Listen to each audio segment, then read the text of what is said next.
Je veux renégocier les traités européens. Sur l'Europe, je ne propose pas le Frexit, par exemple. Je propose la renégociation des traités complète. Et la renégociation d'un traité pour une nouvelle Europe. Ma différence avec Mme Le Pen, tel que j'ai compris son projet, c'est que je ne veux pas le Frexit. Parlons d'Europe. Souhaitez-vous que la France quitte l'Union européenne? Que les choses soient claires, je vous pose la question directement. Oui ou non? Je souhaite... non, je pense qu'il faut renégocier avec l'Union européenne. Mais c'est fou quand même. Est-ce que vous sortiriez de l'euro, oui ou non, si vous êtes président? Pourquoi vous ne répondez pas à cette question? Mais oui, mais comment je peux vous le dire plus clairement? Oui, c'est oui, écoutez-moi, on sortira de l'euro. non. Quand vous dites Madame Le Pen...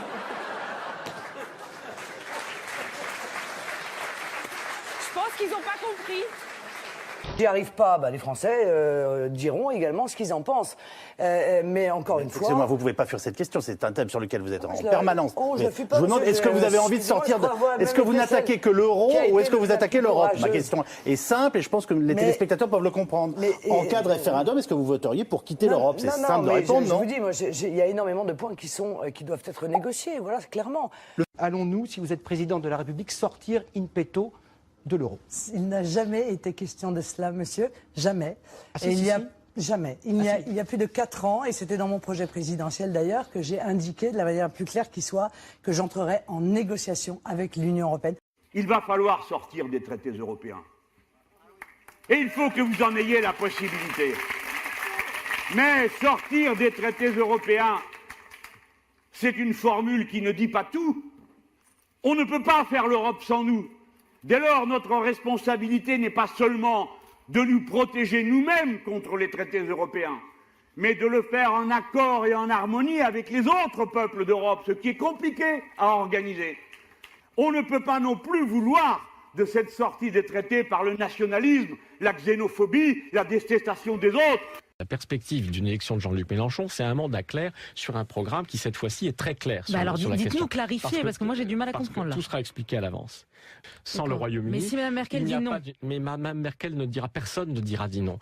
Qui va dire non à la France qui dit écoutez, nous on veut rester dans une nouvelle Union européenne refondée. Donc il n'y a pas de non. Il n'y a pas d'option non. À la fin, si, bien sûr qu'il y a une option non. Elle est inscrite dès le départ. Et qu'est-ce qui se passe? Nous vous prévenons, nous ne resterons pas dans l'application actuelle des traités. Et donc, si vous refusez la négociation, eh bien la première étape, c'est que la France, éventuellement d'ailleurs sans sortir, désobéira unilatéralement des traités et des premières mesures immédiates, par exemple sur le contrôle des mouvements de capitaux, acteront la désobéissance aux traités européens.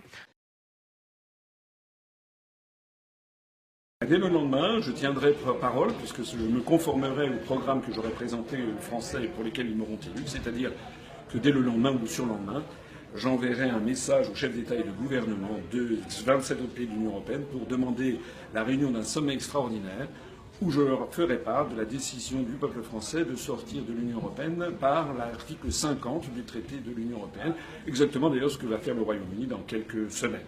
Et puis la deuxième mesure, c'est que j'enverrai une demande officielle au gouvernement de Washington pour mettre en œuvre l'article 13 du traité de l'Atlantique Nord du 4 avril 1949 en disant que la France a décidé, conformément à cet article, de sortir de l'OTAN.